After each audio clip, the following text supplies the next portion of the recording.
Tottenham's engines have roared back into life over one of Europe's most talked about youngsters, Nico, and what looked like a simple transfer chase has rapidly morphed into a chess match between Como, Spurs and Real Madrid.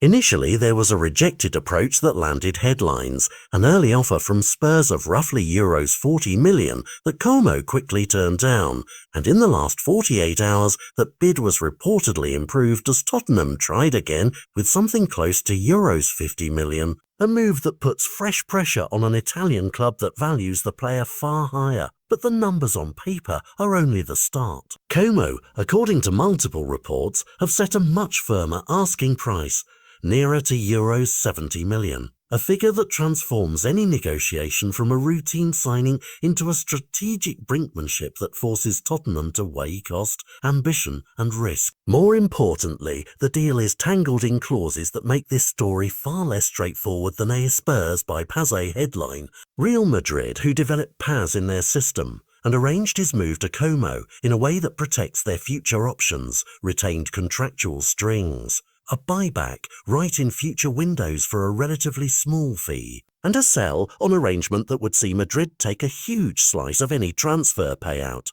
A structure that means Como cannot truly cash out without Madrid's share or intervention, and that any suitor must calculate the real net cost carefully. Why imagine the arithmetic? Tottenham pay Euros 50-70 million to Como, but under the existing agreement, Real Madrid could be entitled to around half the fee. Suddenly the cash that Como nets is halved, and Spurs must decide if they can stomach a gross fee that largely lines the coffers of another club. Alternatively, Real Madrid could exercise their buyback option in the summer of 2026 for a fee reported to be in single digits of millions, a clause that would let Madrid reacquire him at a bargain if Paz explodes into a top star. That same clause effectively makes a prospective buyer, a short-term investor in someone Madrid might simply take back. Those two possibilities create three practical scenarios. 1. Spurs relent and pay Como's valuation, accepting that a large portion could flow back to Madrid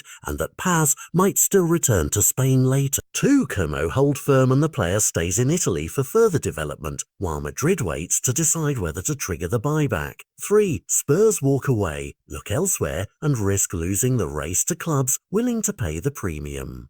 Each scenario has different winners and losers. Como threatens the highest immediate fee but may net less. Spurs could end up with an expensive short-term asset, and Real Madrid retains optionality and the ability to reinsert Paz into their plans for a fraction of any future market value. These strategic layers mean this transfer is not just about who has the deepest pockets. It's about who wants long-term control of Paz's career arc and who is willing to gamble on future upside versus short-term certainty.